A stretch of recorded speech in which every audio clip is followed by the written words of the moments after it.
Okay, what you want. What can I say about this one? This was a cool writing experience. It was Tim and Terry and I camped out at my place in New York for about a month, and we were just hammering it out in my living room. Like, I was at the piano, they were working on the riff in the verse, and I just started playing along, and that one kind of came together really fast. Like, we all knew we were onto something really cool, and we're getting really excited about it. It's funny, we had 2 studios going, one in the living room and one up on the top level. So I could be working on lyrics and stuff while they were kind of working on the music, and then we'd come visit each other and play around.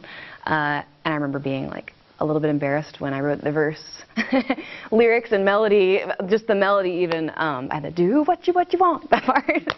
I was like, oh man, they're gonna make fun of me and think that I'm Janet Jackson or something, but screw it, I'm gonna show it to them anyway. And they were like, no, that's really cool, the hook is what's cool about it. I'm so glad they feel that way because it's really fun to sing. Made of Stone. This is one of the oldest songs. This is something that was from that sort of more electronic phase that I was going through a couple of years ago. I love this one. I feel like it's strong and defiant and badass, and it only got better when the band started really being involved in it and writing that guitar part and everything about it. I feel like it popped up in a big way when the guys got involved, but I've always loved that one. I think it has a really cool, dark, sexy quality. The song for a long time was called Purple, so we're all still getting used to calling it The Change. Yeah, this song came together with the band when we were at pre-production. Just really writing as a band. This is a cool story. We lived in 2 apartments in Nashville when we were making the record for like 6 months, because we were writing down there and then recording and blah, blah, blah. Tim and I were in one apartment, and Will and Troy and Terry were in the other apartment, and we wanted to work on some ideas, both of us separately, and then bring things to the table in the morning and try to write a new song. And I was like, let's take the same tuning guitar home so that maybe, you know, if we both come up with some cool ideas, it'll work together. Who knows, you know, at least we'll be in the same key. So we did, and Tim and I were working on something really cool and got this neat thing going, which was really the verse, and I came up with the chorus melody idea and stuff.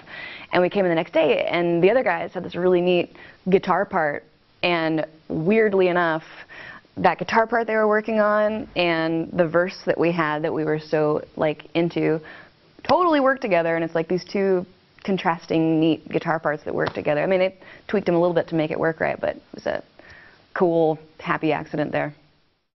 My heart is broken. Let's see, this was another one from that session when we wrote What You Want. Actually, the song, at first, we were jamming, Tim and Terry and I actually was playing that piano part on the harp, because it was a lot slower and a little bit easier. And then it just got faster and faster at pre-production with the band. When we got into recording it, I was like, cool, get at the harp, and I was like, nah, this is not possible anymore, it's way fast. So it's a piano part. Actually, I think it sounds better as a piano part. It's more prominent, it's a stronger instrument, so you're hearing it a little bit more. I love that song.